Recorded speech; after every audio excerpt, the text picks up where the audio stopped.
In response to the big steaming mess on Wall Street, the world's central banks have been injecting huge amounts of cash into the world's financial system to make sure that firms needing the money to stay afloat can actually find some cash.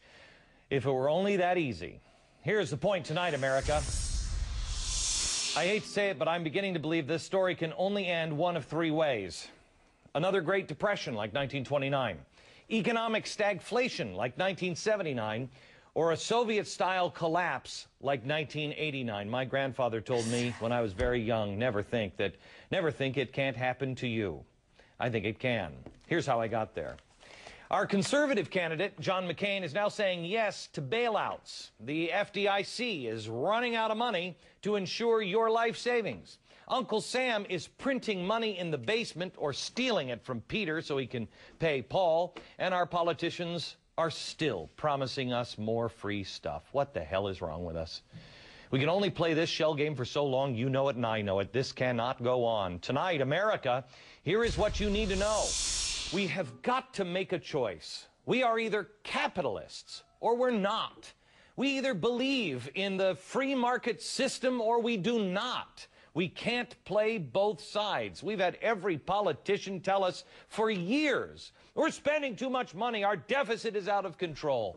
So what the hell do these people do when we're up to our eyeballs in debt?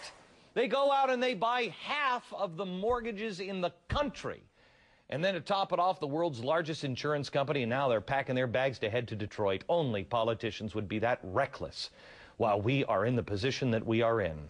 Peter Schiff is the president of Europac and author of Crash Proof, How to Profit from the Coming Economic Collapse. And Steve Cordasco hosts the Big Money Show on 1210 AM WPHT in Philadelphia.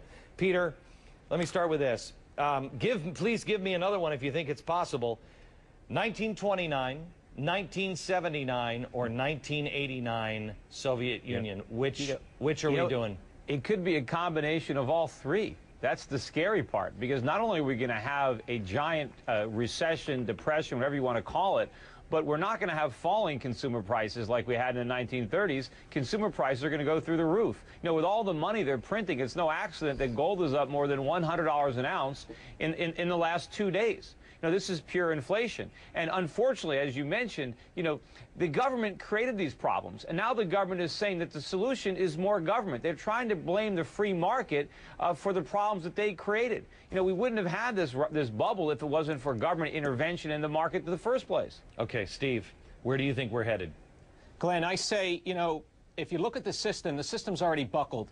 You have the creatures of the system in there trying to fix it.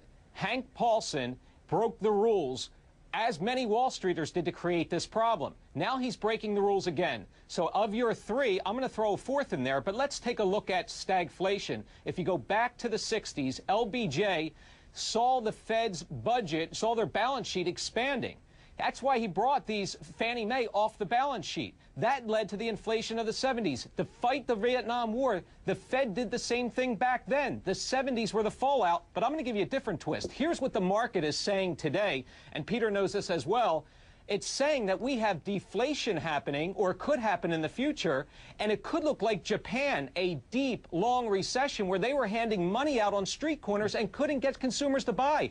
Right now, the bond market's saying deflation. Okay, what is the difference between inflation or stagflation and deflation? I know inflation means it just costs you more to buy stuff, but what does deflation mean? No, I'll default to Peter on that. Well, what we're going to have is maybe you'd have a combination. Everything that we want to buy is going to get more expensive, like food and energy. But everything that we own, like stocks and real estate and bonds, they're going to fall in price. But we're not going to be like Japan. You see, Japan was a wealthy country. Japan was a creditor nation. We're flat broke. We owe Japan trillions. We owe the world trillions. We're not going to have a situation like Japan. It's going to be much, much worse. And what the government just did with AIG, taking $85 billion and buying and nationalizing a private company, not only is this a waste of money, they're going to lose a lot more than $85 billion, but they have no legal authority to do this. And when you let the Federal Reserve print money and buy private companies, what do you call that? Hey, Glenn, we're not smarter than the market, and if you look what the market's saying, it says that there's the possibility of Japan. Japan was AAA rated. And they lost that rating. The U.S. But what Peter is saying is, we're not Japan. Japan saved their money. We spent all of our money. I agree, we have and that's massive debt. And if you go back to the 1930s, it can't be the Great Depression because we had our money backed up by gold. That's why you go, and that's why the market's telling you that our assets are going to be worth less. But food cost, energy cost, it goes back to 70s. Peter, wouldn't you say that they expanded the balance sheet of this country in the 60s, and the 70s were the fallout from that? And remember, until 1971, the dollar was linked to gold. We didn't default on those promises until 1971. So the minute we went on a fiat-based monetary system instead of an honest money system based on gold, that's when the inflation took off. And it's going to be a lot worse this time because the ties to gold are a lot less. Wait, stop. Tell me what this means to the average person, because there's a lot of people that are like, oh, please, we've been through this a million times. We've always had these problems. We're America. No. It will come back. Don't worry about it. Please, we haven't. It means a low return on your investments. It means inflation down the road. It means the cost of living going up. And I'd say it's going to look like the 70s. Yeah, it comes down to breaking of the rules. They broke the rules and they're still doing it. So you say 1979, then we have been through this before.